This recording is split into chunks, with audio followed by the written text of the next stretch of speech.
When you think of the 15th century, what comes to mind? The artistic and intellectual export of the Italian Renaissance? The spirit of exploration and European discovery of the Americas? The fall of great empires and the schisms of the religious conservative? Or how about none of the above? How about a gun-toting, liquor-laden soldier of fortune who never misses the chance to throw his head around and spew some of the worst offenses of limbless one-liners? Neverdead, published by none other than the immortal Konami and developed by Rebellion, is quick to catch your attention with originality and quirky promise, but all too quicker loses it with tedious gameplay and an incoherent mess of a story. Son of a bitch.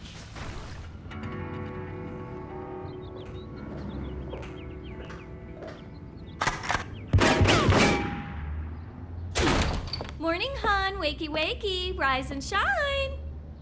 Bryce Boltzmann is a cursed century-old gun-for-hire who works for the government battling alien forces. Intermittent cutscenes do their best to explain the character's backstory, but they feel disjointed from the rest of the game's plot. A cutscene starts the game in epic fantasy fashion, depicting a noble warrior facing off against the weirdest, ugliest fucking thing you'll ever see. But once the cinematic's over, you're watching a cynical drunk trading awful dialogue with some girl in his apartment. If none of that makes any sense to you, well then our point is made.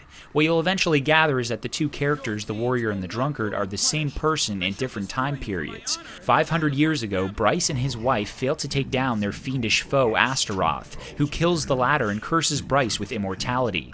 Centuries later, still unable to die, he takes on the role of civil servant by helping to rid the streets of the same demonic menace that he fought all those years ago, though for money and revenge rather than virtue. The character will seem all too familiar and likens to a Hellboy, among other superhero tough guys cooperating with human authorities. Now that's all well and good, but again the game makes a feeble attempt at actually making all of that backstory clear, which itself feels unnecessary and superfluous. For one thing, Bryce's mannerisms and attitudes reflect the 20th century, not the 15th. He smokes cigarettes, he carries modern weapons, he wears current clothing, and he talks like a Duke Nukem sort of guy.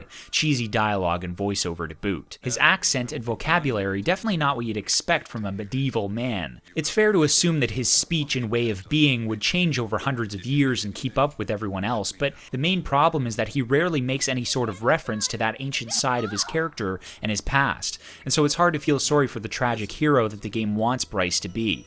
To spare you the jargon, the whole 500-year-old concept of his character is absolutely useless because he rarely talks about his past. He might as well just be a middle-aged mortal. The dialogue sucks. There's no other way to say it, and it's the first thing word for word this reviewer jotted down when taking notes on the game.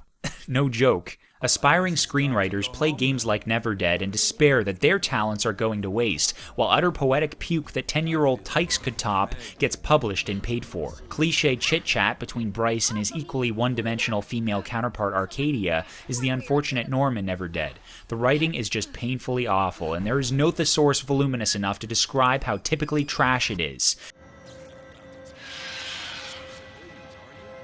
First, we're gonna rescue them. Their safety is our main concern.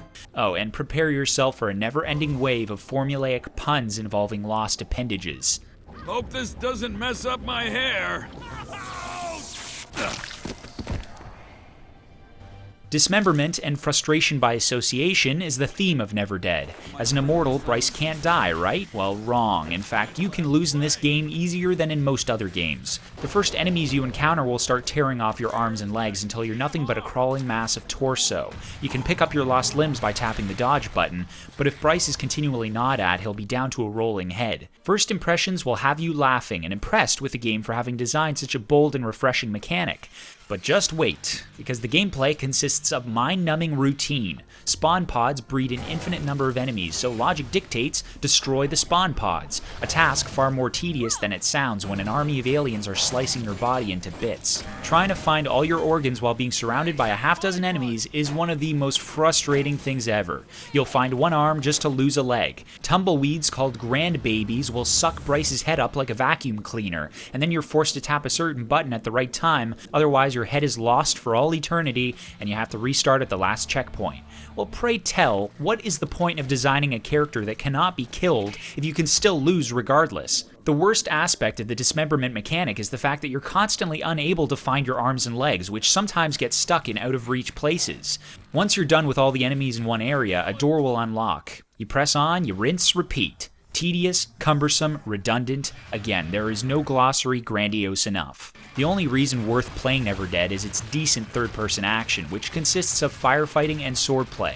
Graced with your standard arsenal of pistols, machine guns, and power weapons, shooting hordes of demons is generally fun, though, again, it's dragged down by the dismemberment. Using your sword is probably the most satisfying part of the game, which dices your enemies in smiling vengeance. Weapons can be used against the environment as well. Fully destructible pillars and walls can be utilized to take down difficult bosses and spawn pods. Upgrades are available to power up your armaments and abilities. Red collectibles are everywhere, littering the levels at every corner, which is somewhat annoying because it not only takes you out of what little of the story you're involved in, but it adds to the already agonizing monotony of Neverdead by forcing you to go out of your way and search every nook and cranny. Hot! Hot! Hot! Ouch!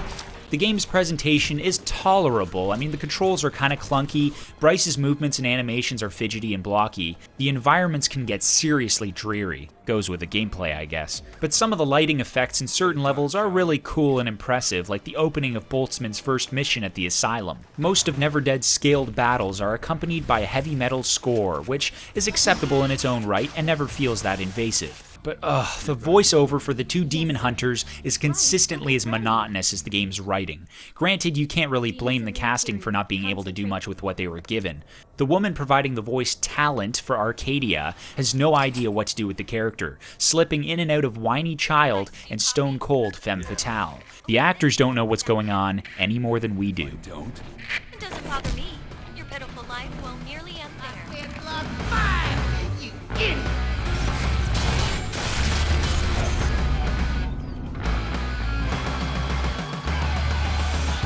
Neverdead is the definitive archetype of wasted potential.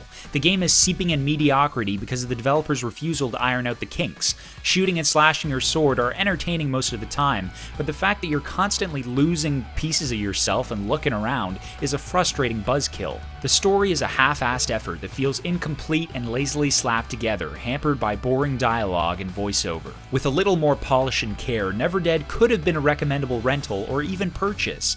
However, it's not a reviewer's job to dwell on the hypothetical. In keeping with the theme, we leave you with a pair of puns. We don't imply that Neverdead is never fun, it's just never awesome.